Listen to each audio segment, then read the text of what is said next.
Good morning, everyone. Today we're going to start looking at areas in a plane in calculus, and this is another one of those applications of integrals, a very common application of integrals, so you really need to get good at this one. So let's get a head start and see what we got over there. So this whole section here is going to be area, and we have a little background about what we're finding area of. You can go ahead and read that on your own time if you prefer. But this is where the calculus begins. So you can remember that the area between the curve and the x-axis, we already did that, and that's just going to be the integral of a function. But this time, we're going to be looking at the area between two curves.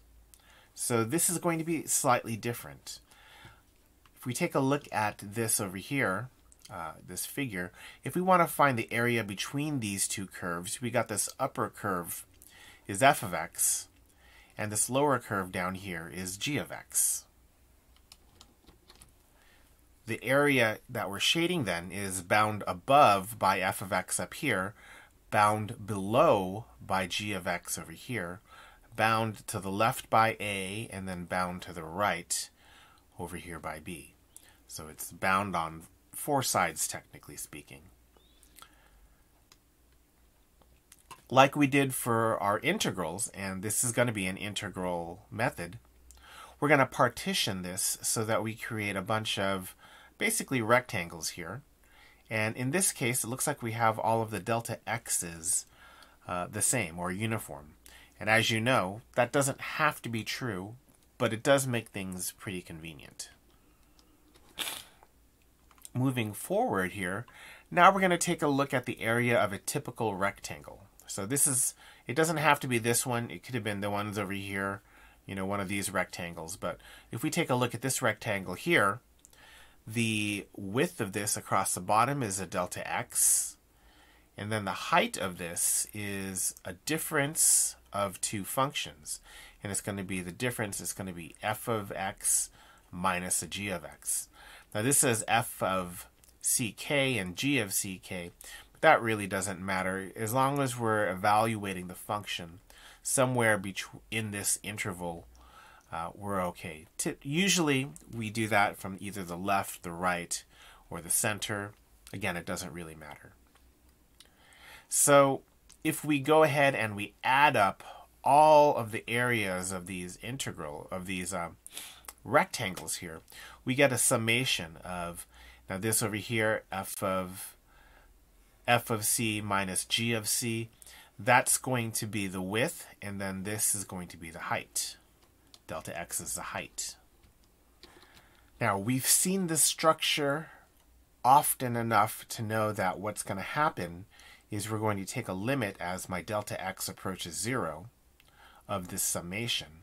And then when that happens, the rectangles become very, very skinny, and we start adding up many, many, many of them.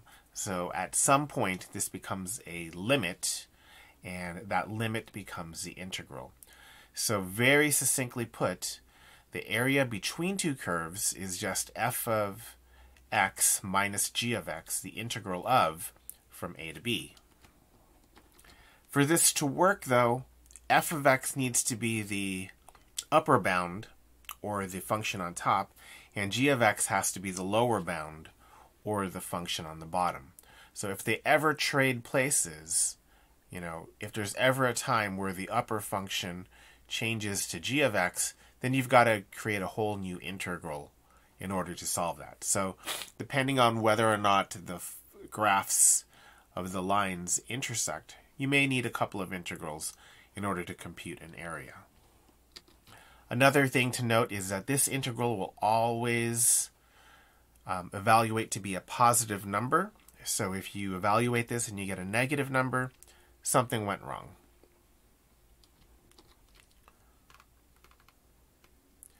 So here's our example problem. We're going to find the area between secant squared x, which we see up here, and sine x, which we see down over here. And we're going to do that between 0 and pi over 4. this is a graphical kind of a problem, so you really need to take a look at the graph before you even start attempting this. And if a graph is not provided for you, then you really need to graph it. So, which of these two functions is on top? Well, it's going to be this function up here, secant squared x. And which function is on the bottom? That's going to be this one down here. That's going to be sine x.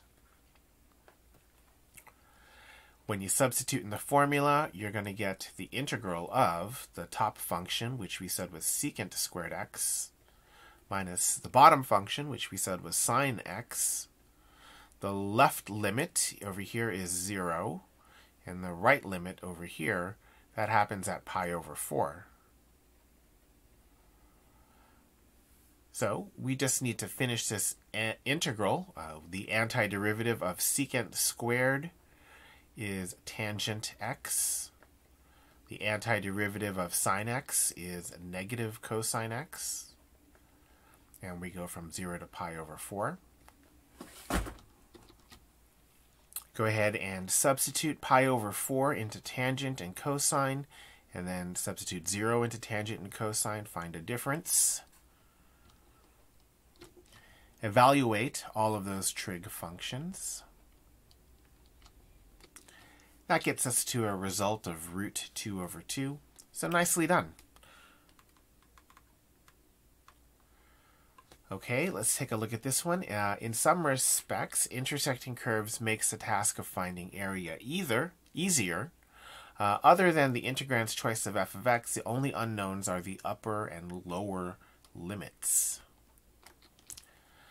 Now, if the upper and lower limits are not simplified, we can usually find them just by setting our two curves equal to each other, because at these two places, f of x and g of x have the same y value. So f of x and g of x are going to be equal to each other. Now, since we're not given any bounds for our next problem, we don't know the lower limit of x, we don't know the upper limit of x, we're just going to solve to find out when these two are equal to each other. Now the upper limit here, the upper function here is f of x, and f of x is a parabola. Looking at these two, it looks like the parabola is 2 minus x squared. And then the line is the lower limit, so that's negative x. So if we're going to solve this, we're going to say f of x equals g of x, or 2 minus x squared equals negative x. And now we get to do some algebra to solve that. I'll do that over here on the side, where we have 2 minus x squared equals negative x. That's going to nicely turn into x squared minus x minus 2 equals 0. And then you kind of know the drill from here, I assume. So our lower limit is x equals negative 1, and our upper limit is x equals 2. And if you look at the graph, that does look like pretty good actually. Okay, we're going to substitute into our formula now. We're going from negative 1 to 2. The upper function was the parabola. Now be a little bit careful about this, because this is one place where if you forget a parenthesis, you will subject yourself to some algebra fail. So let's simplify this integrand. There we go. 2 plus x minus x squared. Now we find our antiderivative. 2x plus 1/2 x squared minus 1/3 x cubed. Do some substitution. While we're at it, we're just going to take care of all of those exponents and, then just kind of evaluate this. So here we go. The result is 4.5, so the area is 4.5 square units. Here's our important ideas. There's really only one if f of x and g of x are continuous and f of x is greater than g of x, which means it's physically over g of x. Then the area bound by the two curves a left limit of a and a right limit of b is just the integral of f minus g dx. So this is calculator. We'll use our calculator for sure. The assembly room of Camino's cloning facility is modeled on intersecting parabolas y equals 1/2 x squared and y equals 9 minus 1/8 x squared, where both x and y are given in Camino area units. What is the area of this assembly room? Well, let's try and figure out which of these two curves is on top and which of these two curves is on bottom. Bringing up my calculator, I'll just go ahead and put both of those functions into my screen, and then I don't know exactly where these are going to intersect, so a good practice is just to start with zoom standard, which is option 6, zoom 6. That'll get you started usually. That's the 10 by 10 window that most people know. Okay, there is y equals x squared, and this looks like 9 minus 1/8 x squared.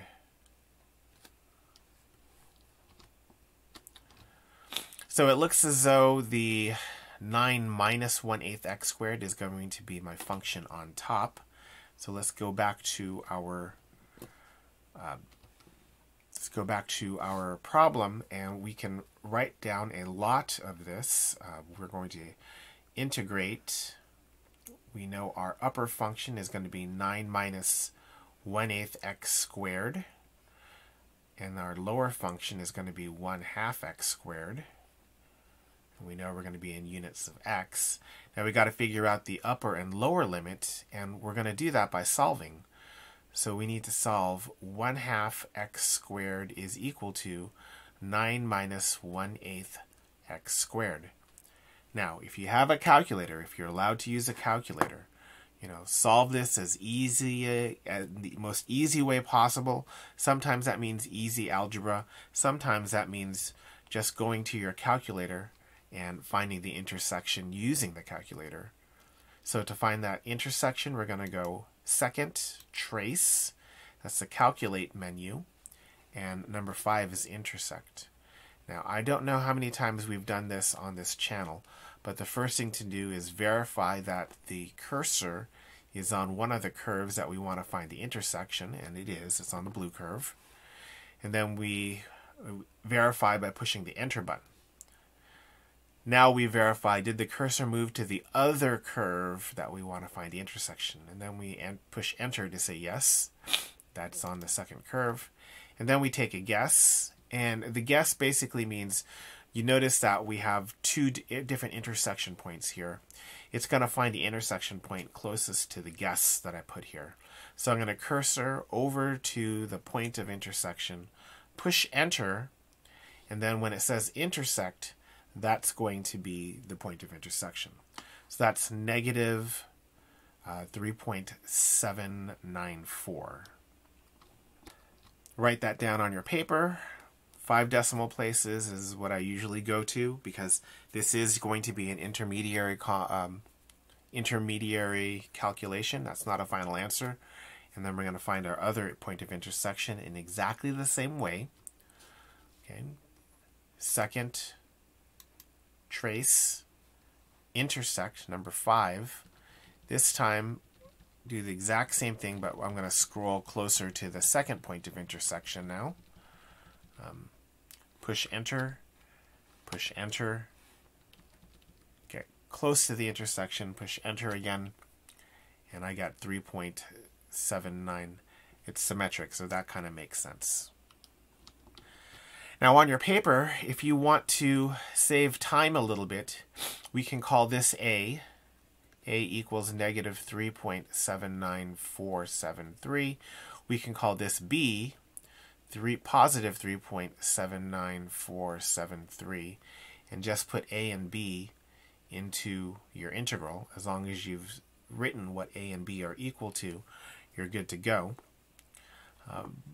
And now you're not going to integrate this analytically by hand, manually.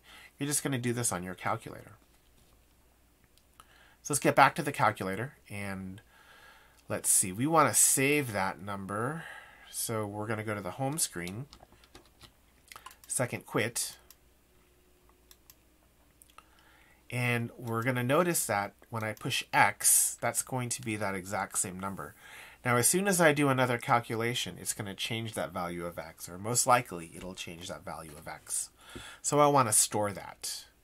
So that number, X, I want to go ahead and grab it. And I want to store that. Now that's going to be my value of B. And then if I go negative, and then I grab that number again, now I can store that as A. So like you on your paper, you're just going to type A and B on your calculator. So grab the function integration, and we're going to integrate now from A to B. And I'm trying to remember which one was the top function here, and I don't remember. Oh, the top function is y2. So I'm going to go over here, and I'm going to put y2 minus y1. That's one nice thing about having those functions in your calculator in the y equals menu, is now you never have to type it again. So we're going to go ahead and put y2 minus y1 dx. And that's an answer, 45.536. This is a great place to also show you what happens if things go wrong. What if I put the wrong function minus the wrong function? So I thought the bottom function was actually the top function. Let's see what result we get. And you actually get the same answer, but just negative. And that's going to be true for pretty much every one of the ones that we do, provided that the only mistake you made is mistaking the top function with the bottom function. Then the answer is going to be the same value, just the wrong sign. So all is not over if you make this mistake. Just correct it on your paper, and then you'll be good. So we got over here, the integral is 45.53679. So we have the area of the assembly room is 45.536 KAU. So there is our completed answer. So hopefully you saw there's not a whole lot here that's actually really difficult. Just a matter of figuring out top function, bottom function, left endpoint, right endpoint, and then you're good to go. We'll see you next time.